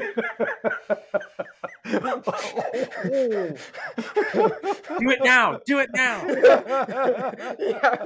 More leg. Yeah. Yeah, absolutely. Heels down. Yeah. Right. Yeah, and that's the beauty of grounding this stuff. And you talked about grounding this stuff in this shared neurology, right? It's the underlying dynamics are the same, and it helps people understand their horses, and it helps people really understand themselves, and it gives us a way of really being progressive with people and being able to move them forward, knowing that the first time they come to a clinic, maybe we're just dealing on that basic sense of regulation. We really hit a point. Same for me. Same with the horses, where it's like, wait a minute. Now we've worked on finding that first threshold and coming back down so many times, and then I'm between these clinics. I'm starting colts that are going on to be very high performing show jumpers. So I'm not just sitting in the arena bringing it down. We're moving. We're Right. And we started to think, they're really. There's another step. There's another piece to this, Right? Because we need to be able to function with energy, right? And that, and you think about the world of horses, right? You look at the training scale. You look at what they're doing with these quarter horses. Out working cows on the third ride. It's like every one of them is searching for that relaxation and activation, right? Yeah. That makes me think of, what Charles de Kunfi talks about. We're not riding the horse, we're shaping his energies. Right. And that especially when you're talking about that regulation and riding the wave, and can we get both sides of that tractor brake engaged? Can we play the fluctuation of that? Right. That to me makes perfect sense, because if we work so much on that zero tension, right, that complete relaxation on the not useful side of relaxation, right, versus athletic relaxation. And it's funny that you mentioned that, Justin, because I just posted a blog post today that's a repost of a video where I talked about athletic relaxation. So that's cool that popped up like that. But that idea of, can we handle doing something with this? Right. And of course it makes sense if the horse is at an energetic standpoint where, you're trying to be still and they're like a ping pong ball. If the energy's all over the place, if they're vibrating while you're trying to be still, that's a different thing. But then, when we talk about stillness, I suppose we could carry that into movement, couldn't we? Right? Because stillness, standing and standing still are two different things, right? Yeah. So maybe that horse is standing and he's more like a puddle that just hasn't collapsed to the floor yet, right? Versus he can be still mentally, but perform at a high degree, right? Because you're able to carry that and regulate those energies with him. Yeah. Yep. That's pretty cool. It's a nice framework. It's a nice way of thinking, and I find this concept has helped a lot of folks just to explain what's going on with themselves or with their horses, and we keep going back to that we talk a lot about these things in our Fresh Start clinics. And it really, I mean, this is not just fear and anxiety. This is function. This is, Function. Yeah. Right. yeah. Mm-hmm. Right. Yeah. We need these things working well in order to go do stuff. Mm-hmm. Mm-hmm. So Yeah. it's really, Mm-hmm. that's where those clinics, to me, don't feel like they're focused on fear. They feel like they're focused on fundamentals just all around. Yeah. Mm. It's, so this is a frustration of mine. I have never been able to sell anything if I marketed wellness. If I Mm. say, come to this talk on wellness, nobody, Mm-hmm. for your child, you know, Yeah, because you don't have a deal with pain their point. behavioral problems, right? Let's go, right? Yeah. Right. If we say, come to this fear clinic, well, it's going to draw people, and most people have anxiety and fear, right? But Mm-hmm. really what we're talking about is core wellness. We're talking Yeah. Functional about Right. functional systems. connect, and we go back to what we said, connection, integration, communication, Mhm. right? Yeah. So Right. you had asked about the rider and the horse. Clearly, in situations, there are situations where certain riders, in where they are in their regulation and emotional experience, are not appropriate for certain horses given their Mm. level of Mm-hmm. regulation and Sure. emotional experience. Mm-hmm. It's just It's bad that business. clash of energies. Yeah. Clash of energy, and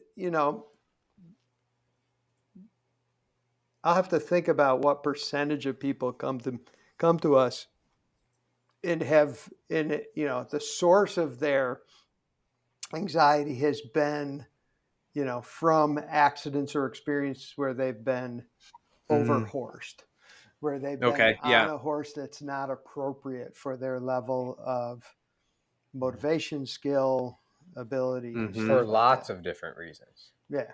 For lots Mm-hmm. of different reasons. So, so there is a piece which is, it makes sense to, put yourself in a situation where you can be successful with a horse that, that can tolerate, the energy in your activation, Mm-hmm. right?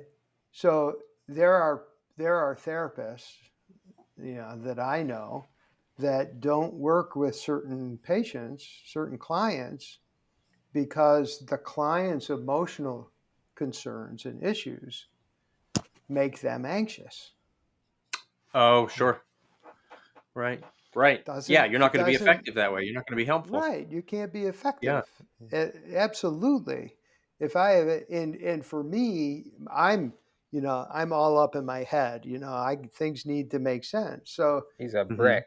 when someone comes in and they're psychotic, that really wigs me out a little bit.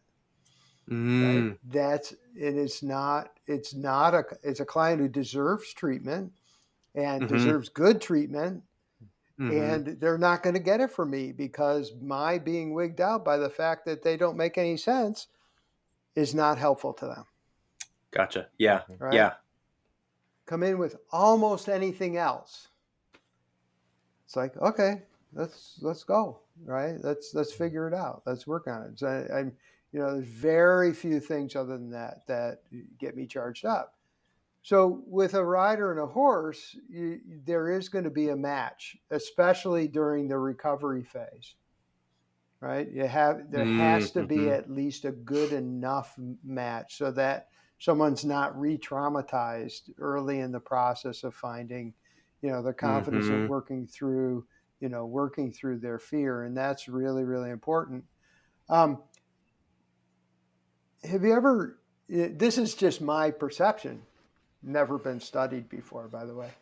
Um, you have a horse who's a little bit spicy, right? When you ride them, and then you like throw a 4-year-old on them, and they're like, Mm-hmm. right? There are horses that happens with riders. My mare is that Yeah. way. Mm-hmm. Just They to come tell with she's babysitter mode pre-installed. Yeah, right. yeah. And you put an anxious rider there, and she'll stand there, and she won't move her feet, and she'll just Mm-hmm. hang out. My horse, on the other Mhm. hand, the one time I role played an anxious rider, he crawled out of his skin. Good thing it was just role playing and not the actual thing, right? That would, oh Right, man, exactly. yeah, yeah. So I think there is an appreciation, for horses that bring, that capacity and ability, and that level of regulation and understanding, if you Mm-hmm. know, or that the anxiety of the rider doesn't communicate danger to the horse. Mhm. Getting back to Yeah. your idea about, waiting to see what it means, right? You know, Yeah. Mm-hmm. and Mm-hmm. and I and that's been a really important piece, is to know that your horse does not take in the rider's anxiety as a threat to them. Right. It's what Yeah.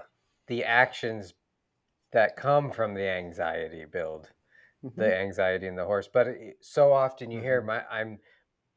my horse is anxious because I'm anxious, and they really Yeah. tend to have a Right. really Hmm. incredible tolerance for our emotions, as long Mm-hmm. as we're not acting on them in a way that It's is upsetting to the upsetting and horse. Yeah. confusing. Right. Yeah. Well, it makes me So. think again to where when you were talking about, the currency, right? Hmm. And it's Hmm. like, well, there's that bank account, right? Right. Are we making deposits or are we pulling Hmm. withdrawals? Hmm. Hmm. Yeah. Hmm. Right. Yeah. Yeah.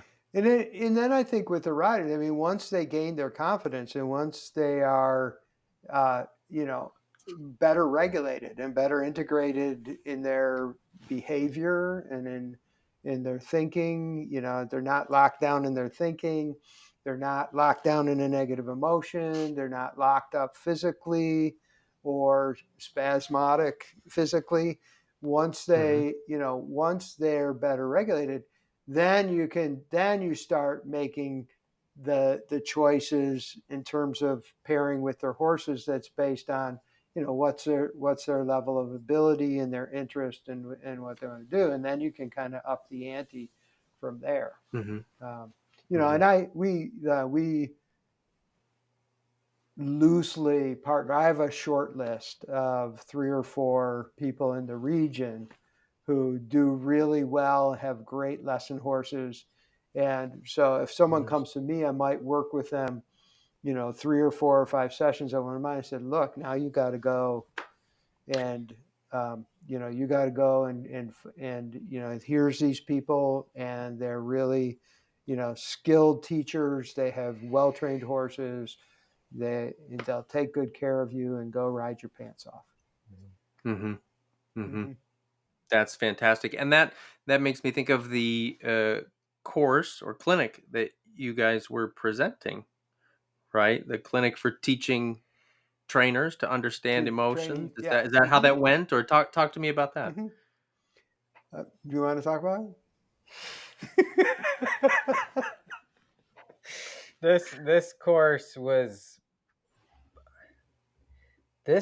was born out of a talk that he gave at the USEA instructor training program. Do you remember this? That when I was down there riding with you, and I had an outline that I showed you in the kitchen? Mm-hmm. I That's do. that's the outline. So that we took his talk, and that became 2 one-day courses, and that's Okay. so that's is all geared around helping riding instructors understand their students' emotions, give strategies to um, diffuse, work through those emotions, as well as skills and strategies and best practices for teaching, for how to Mm. communicate. Right.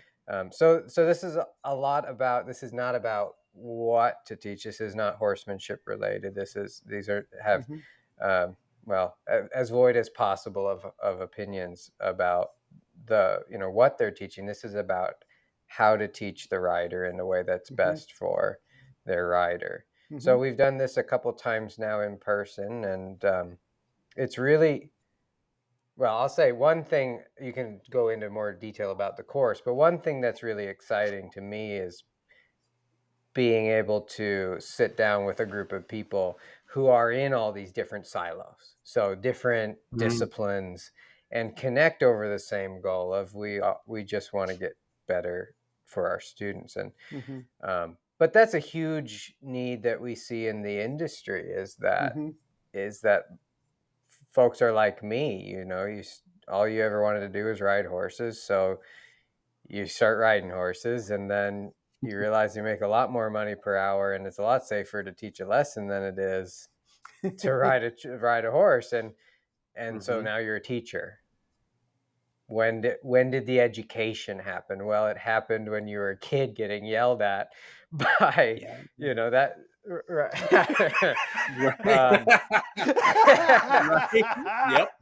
Yep.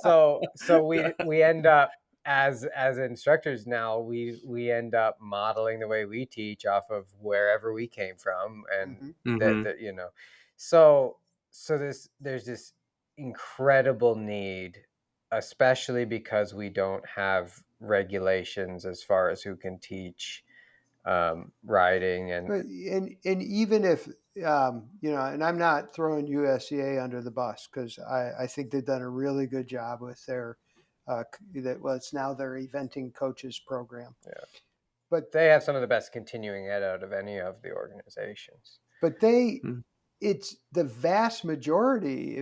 I have the manual, and the vast majority of the manual is on what you teach at what level when. Right? What are the skills that the rider needs? What are the abilities the horse has to have? What are the exercises which are appropriate for that level? And that's important information. And then there's 2 pages on the coaching part that has to do with their students. Yeah. Thank God they put in those 2 pages, right? Absolutely, they need to have, say, hey, who your students are, and this kind of art of teaching is really important, right? But at least there's a stepping stone of those 2 pages. Right, there's a stepping stone, and what we're trying to do is fill that gap and provide people good information.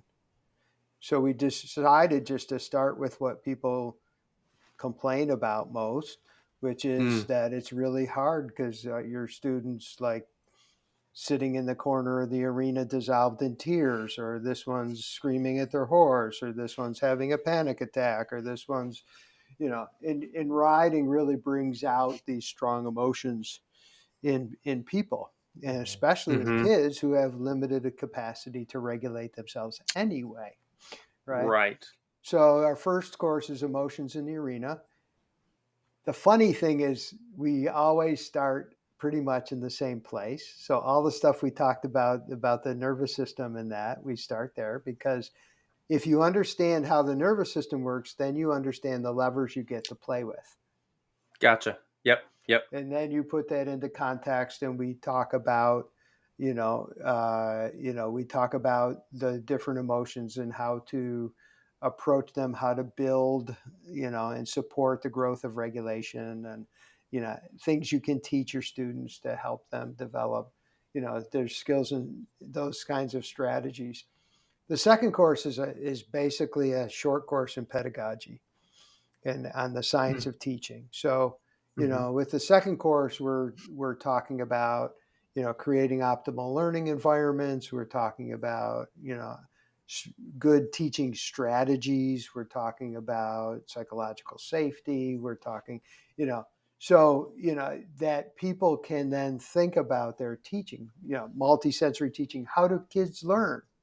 People learn, and how do different people learn differently, and what does that mean for how you want to present stuff in a world where, I would say 98.2% of all riding instruction is orally presented.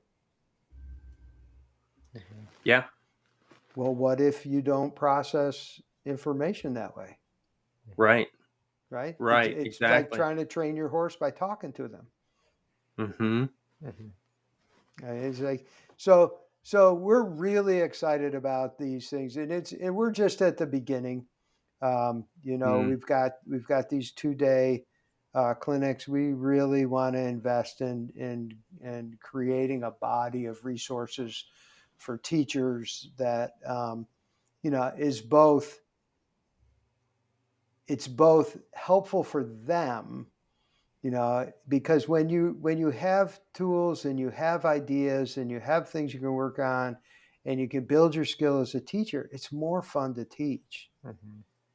The other thing that yeah. happens is you actually have better student retention. Yeah. Right. Right? And Right. you Exactly. may find yourself interested in and attracting a broader range of students. So, Mhm. maybe you're not, like for me, I love teaching, like 10 to 13-year-olds.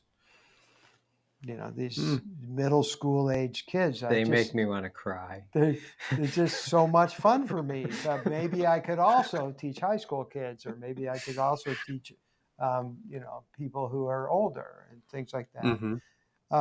And then the Justin's obvious. got trauma with that age group, right? I remember hearing stories in the past about that. Yeah. That's funny. That's funny. There's no group scarier to me in the entire world than a 13-year-old girl. I'm sorry.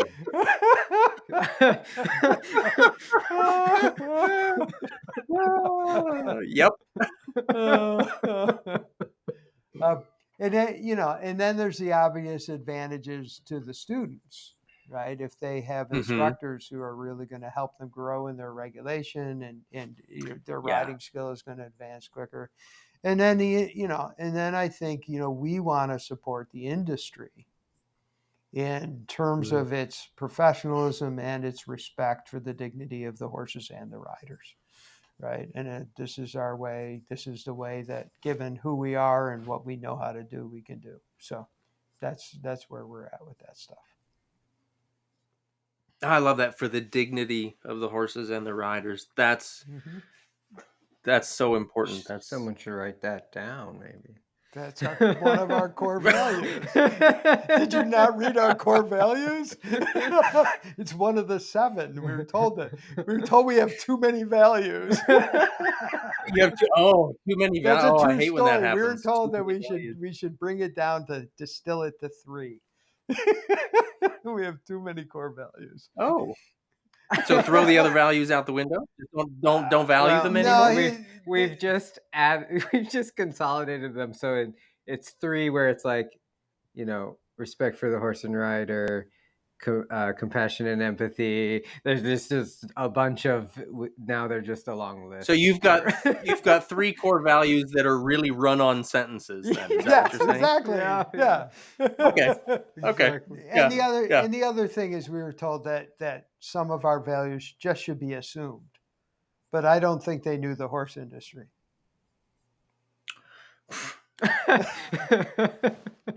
Right? That's a whole other podcast, isn't it? Well, and it's not casting a whole negative aspersion in the industry. There's fabulous people in the industry, right? It's Absolutely. just that you just can't assume. Yeah. Right. Right. And I did. Right. Yeah. That just leaves too much open to chance. Yeah. Yeah. Yep.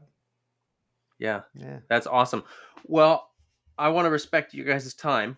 So talking about the Fresh Start Clinic. Patrick. It is past your bedtime. Okay. Well, I mean, hey. Talking about the Fresh Start Clinics and talking about the teacher training clinics. How do people find out more about those if they're interested in learning more? They can find us on Facebook, Riding Far LLC, Facebook and Instagram, and then our website is ridingfar.com. Mm-hmm. Perfect. They can find out about stuff there, and the other thing is, our contact information is there. Yeah. They can absolutely reach out to us. Yeah, we are happy to talk to people. Reach out to him, because I take a little while. Well, I get all the emails anyway. Right. There you go. Perfect. Good deal. Yeah. So some wrap-up questions then as we go into this. If you could say, so because we've got the two of you coming from different specialties, it's going to be both of you are going to get this question. If there was one thing for riders to work on or think about to make their horsemanship better this week, what would that be? So Paul, from the perspective for the rider, Justin, from the perspective for the horse. If there's one thing that riders could work on or think about to make their horsemanship better this week, what would it be? Be still. Be still and see what comes. Mm. I had a lesson with Patrick today, so I got stuff on my mind.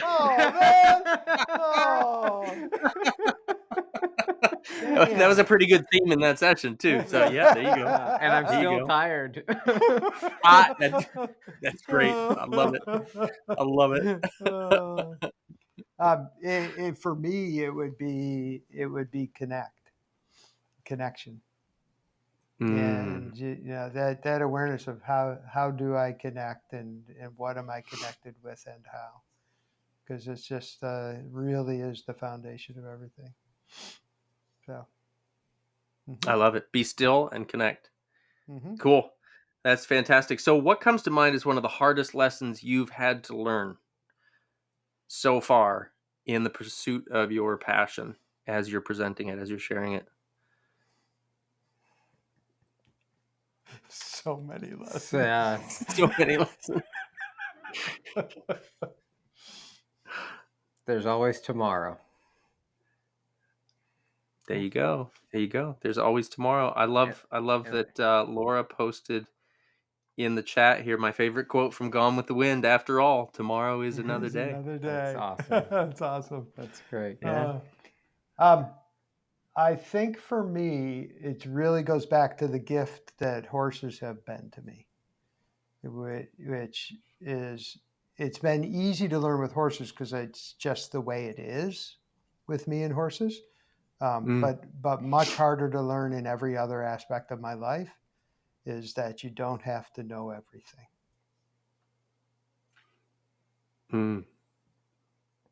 Nice. Right?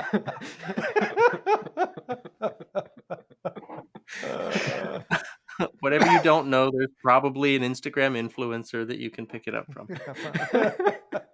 And they're popular, so they've got to be right. Okay, so 2 more questions here for wrapping up. Do you have a favorite book, or what are you currently reading? One of my favorite books of all time is The Alchemist. Yeah, that's a great one. And I return to it often. Yeah.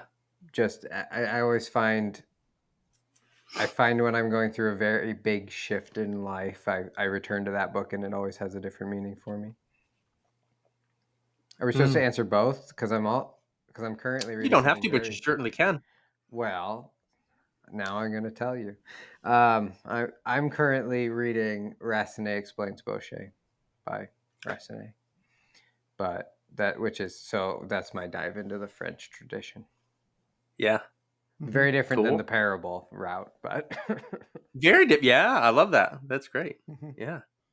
Yeah. I'm currently reading a book that he bought, which is The Horse. Oh, I'm reading that one too, technically. I know you. Yeah. Well, technically, but it's listening. You keep listening to it and moving my spot. That's me. Just because I'm too cheap to get my own Audible account.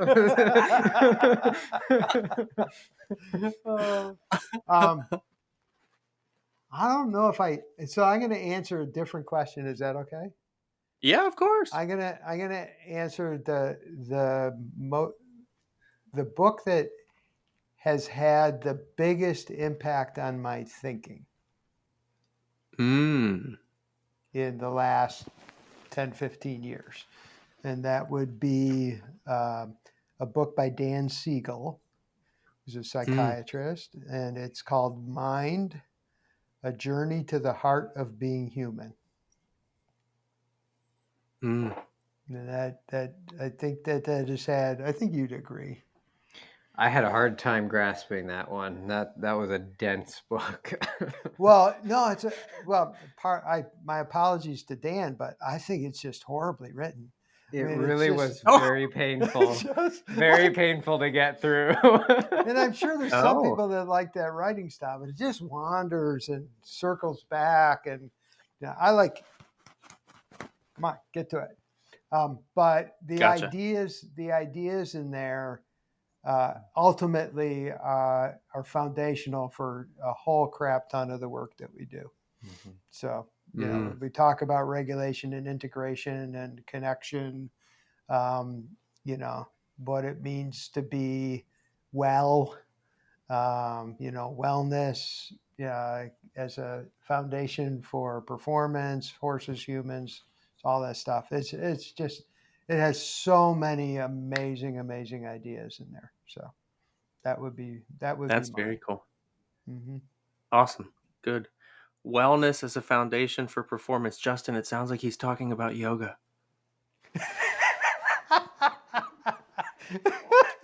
That's an inside joke. No.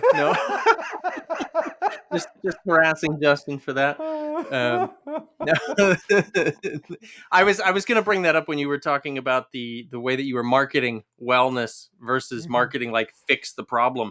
Right. It was like, Justin, do yoga versus Justin, just do this one stretch for your left, whatever. Like, okay, whatever. Oh, that's funny. I love it. Cool. Okay, final one, and I'm stealing this one from podcaster Tim Ferriss just because I think it's such a great question. If you had a billboard to print a message big enough for the whole world to see, what would it say?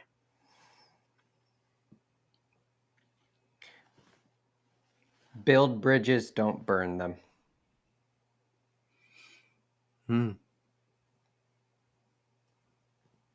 Yeah, I'm just going to go with my first impulse. It would just say Perfect. connect. It would say connect. Connect. And then I would need Cool. he knows, I would need like 47 other billboards right next to it to explain. Yeah, all he that. needs one of those digital billboards that you can just keep. Screaming yeah. through. Rolling through. There you go. Yeah. That's funny. That reminds me of like the old Bugs Bunny cartoons where he'd be driving and passing all these billboards like, slow down, stop, you've gone too far, the road is out, the whatever, yeah.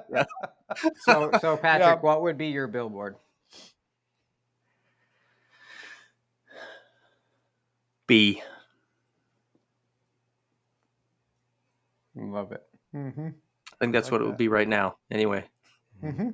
That's great. B. Mm-hmm. Just B. Cool. Yeah. Cool. All right.